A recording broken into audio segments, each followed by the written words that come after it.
Hello, Capricorn, Sun, Moon, Rising, and Venus Signs. Kamusta kayo? Sana po nasa mabuti kayong kalagayan. Welcome back po sa Star Tarot. Kung bago kayo rito, welcome din kayo. Thank you sa inyong support. I truly appreciate it. God bless you all, Capricorn. Po na mensahe po ninyo sa ngayon ay Chariot energy. There is travel happening for you, Capricorn. So siguro magbabiyahe kayo, no? Depende sa inyong sitwasyon, by air, by land, no, depende, but definitely there is some kind of travel na gagawin kayo sa ngayon. Maaari din ang iba sa inyo dito bibili ng sasakyan, maaaring nagsha-shopping ng iba sa inyo for a vehicle, or baka merong inaayos, no, na mga papeles na, no, regarding sasakyan. This is also about success, no, Capricorn, kaya most likely meron din mga ano rito, mga successes na maaring matanggap kayo at this time. We have judgment. Ayan, so yung judgment energy na to, this is a decision making na maaari ninyong gawin, no? Maaaring itong kinakaharap ng iba sa inyo, Capricorn. Isang importanteng desisyon na kailangan ninyong gawin regarding a situation. Maaaring may relasyon pa ito sa inyong nakaraan kasi maaaring pabalik-balik na ang sitwasyon na to, pero patuloy din ninyong ini-ignore siguro in the past, pero ngayon you are going to look into it na sa ngayon. You are going to take action towards this na, at maaaring ito nga you're going to harapin na sa ngayon, ano. We have Knight of Swords. Ayan. So, things are going to be in a fast pace, no? May mga bagay-bagay dito na aanuhin kayo, gagawin kayo na mabilisan, ano, ang paggalaw. May mga bagay dito na gagawin kayo na magmamadali kayo, no? Things are going to be in a fast pace, no? Yung turn of events dito, kumbaga mabilisan ang galawan. Justice, you're getting what you deserve, Capricorn. Makukuha na ninyo kung ano ang deserve ninyo, kung ano ang para sa'yo, no? Makukuha mo na yan, at ito ay magbibigay sa iyo ng balanse na sa buhay. Kung ano man itong paparating sa inyo, no? Maaaring ito yung magiging susi para mas maging organized ng muli, maging maayos ng muli ang sitwasyon ninyo sa buhay. Okay? King of Pentacles. Wow. So, magiging maayos na siguro dito ang inyong kaperahang aspeto. Kasi si King of Pentacles, this is an energy of prosperity and abundance, wealth, no? So, maaaring meron ditong financial gain na dadating sa iba sa inyo. Meron ditong mga offers of work, of career path or ventures, na maghahatid sa inyo ng kaperahan. So, si King of Pentacles then is someone na yayamanin na ito no? Yayamanin na siya. Nasa tugatog na siya ng kanyang tagumpay pagdating sa kanyang money, career, and finances. Kaya, siguro din, Capricorn, ang iba sa inyo nasa ganong posisyon na. Or baka, kung hindi pa kayo nasa ganong posisyon, maaaring yun ang wino-workout ninyo. Gusto ninyong marating ang posisyon ni King of Pentacles, no, Capricorn? This is a general reading, Capricorn. Reminder, no, na hindi lahat ng mensahe rito magre-resonate sa inyo. Hindi lahat ng mensahe ay sasakto sa inyong sitwasyon. This is a general reading at hindi ito one-on-one reading. Kaya may mga mensahe rito na magre-resonate sa inyo, merong hindi. At yung mga hindi po magre-resonate sa inyo, hindi sasakto sa inyong sitwasyon, huwag nyo na pong kunin yan kasi ibig sabihin hindi yan para sa iyo. Huwag nating ipilit, no, sa atin na mag-fit ang isang mensahe na hindi naman sasakto. Okay? Kaya kung ano lang, no? Kaya nga lagi kong sinasabi na take as it resonates. Kasi kung mag-resonate, take it. If not, ibig sabihin, hindi yan para sa'yo. Okay?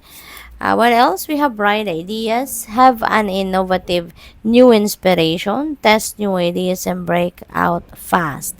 Take action on your ideas, no? Habang merong pagkakataon, habang merong opportunity sa paligid ninyo na maaaring makasuporta doon sa mga ideas ninyo para ito ay isa katuparan ninyo, ma-roll out ninyo, then go for it, no? Go for it. We have mind power. Wow, you're very intelligent, Capricorn. Matalino kayo. Kaya iniimbitahan kayo ngayon na gamitin ninyo ang inyong intelligence, analyze data, logic, and think rationally. Okay? Lead with your mind. Gamitin ninyo ngayon, pagganahin ninyo ngayon ang inyong intelligence, ang inyong logical mind, lalong-lalo na sa mga pag-analyze ng mga sitwasyon sa buhay ninyo at paggagawa ng desisyon. We have home-based. Home is the harbor of the soul. It's the safest place you can be. Change your environment. Ayan. So, siguro, ang iba sa inyo dito, Capricorn, baka home-based business ang meron kayo. Baka nagnenegosyo kayo, online business, home-based business, yung mga ganon.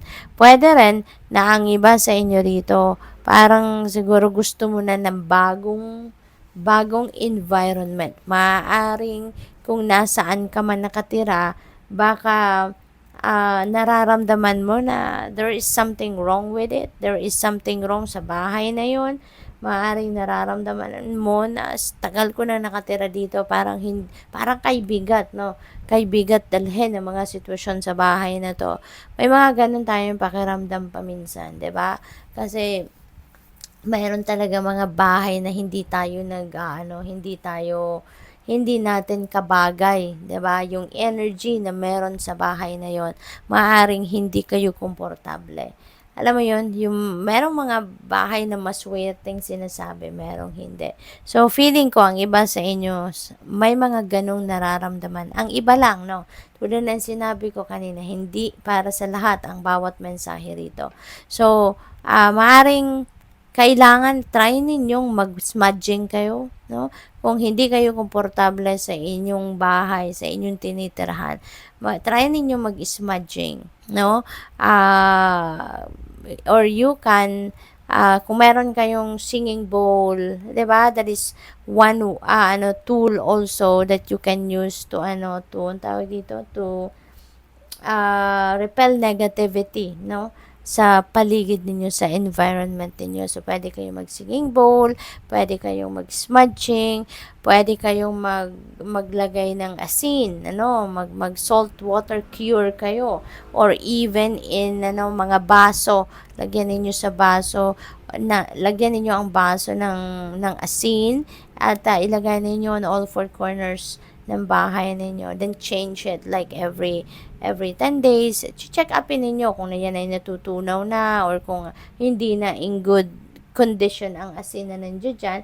It's time to replace it, no? So, that can also help repel negativity, no? So, try ninyo ang mga ganon. Kung naniniwala kayo sa mga ganon, okay? Kung hindi, then don't do it. Okay? Kung ano lang ang pinaniniwalaan ninyo, yun ang gagawin ninyo. Okay? We have foresight. Pay attention to things that are important to ensure wealth. Be farsighted and alert. Ayan. So, parang kung ano yung ninyo, yung gusto ninyong gawin na sa tingin ninyo makakabuti para sa inyo, lalo-lalo na pagdating sa inyong kaperahan, Baka meron kayong plano about pag-i-invest, about pag-save, about pagmamanage ng inyong pera. Kung ano yung ninyo, yung pinaniniwalaan ninyo at ano sa tingin ninyo ang makakabuti para sa inyong ang inyong kaperahang aspeto, 'di ba? Then go for it. We have dreaming. Be aware of your dreams. Ito yung mga dreams, panaginip talaga ninyo sa pagtulog. Pay attention to that kasi meron kayong mga panaginip lately na yan ay mahalagang gabay para sa inyo ng Divine Universe.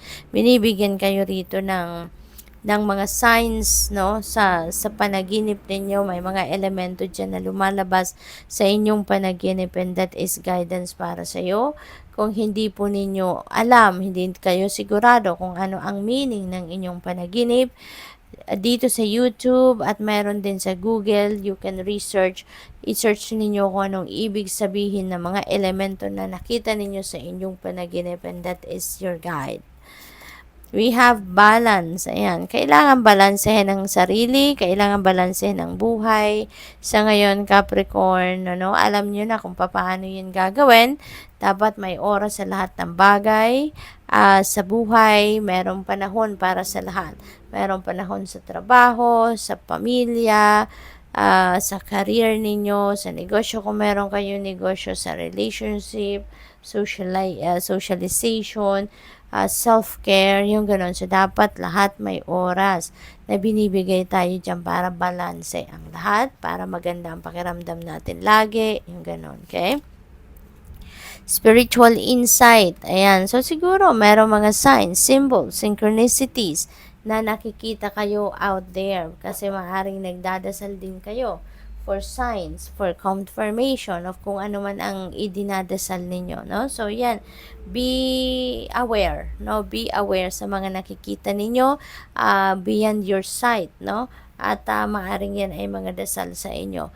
Pwede rin na baka naglalapit kayo sa mga siguro naglalapit ang iba sa inyo sa psychic, naglalapit ang iba sa inyo sa mga life coach, mentor, spiritual people, spiritual guide, mga ganun, at siguro nagpapa-advise kayo. So, good luck.